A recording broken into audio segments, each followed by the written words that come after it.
ভক্তরা আমার বাণী শোনার আগে অবশ্যই চ্যানেলটিকে সাবস্ক্রাইব করুন। জ্ঞানের নিকট সত্যই পরম ধর্ম। দুর্বলই কেবল ভাগ্যের দোষারোপ করে আর বীর ভাগ্যকে অর্জন করে। গোদান করে দড়ির উপর মায়া রেখে কি লাভ, যখন মোহ ত্যাগ করবে তখন নিঃস্বার্থভাবে ত্যাগ করবে। শোকের চেয়ে বড় নাশকর্তা আর কিছু নেই। শোক মানুষের সব শক্তিকেই নষ্ট করে দেয়, তাই শোক করো না। ব্যবহার ও চরিত্রই বংশের পরিচয় হয়। মিথ্যাবাদী ব্যক্তি সর্পের চেয়েও ভয়ঙ্কর। সত্যই এ জগতের নিয়ন্ত্রক, সত্যেই ধর্ম প্রথিত হইয়াছে।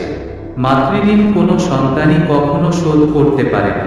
চন্দ্র তার সৌন্দর্য হারাতে পারে, হিমবন বরফ শূন্য হয়ে পড়তে পারে, সমুদ্র বিরান হয়ে যেতে পারে, কিন্তু রাম কখনো তার প্রতিজ্ঞা হতে বিচ্যুত হয় না।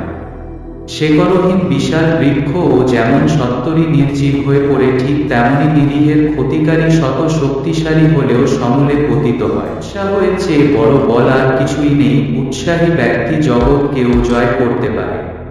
দুঃখ বা দুর্দশায় একজন প্রকৃত বন্ধুর মতোই পরম সঙ্গী। আর দয়া ও ক্ষমা মানবতার বড় গুণ। হৃদয়বানের কোনো ক্রোধ নেই। অতি গর্জনকারী মেঘ খুব কদাচিৎই বর্ষে, প্রকৃত বীর অকারণে বাক্য ব্যয় করে না।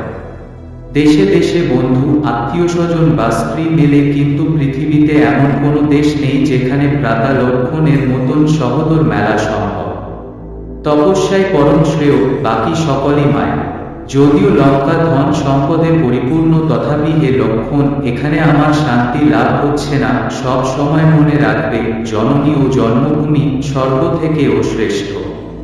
উপদেশগুলো এতই বাস্তবধর্মী যে তা মানব জীবনে প্রতিফলন ঘটাতে পারলেই পরিবার হবে সুখী, সমাজ হবে সমৃদ্ধ আর বিশ্ব হবে শান্তিময়।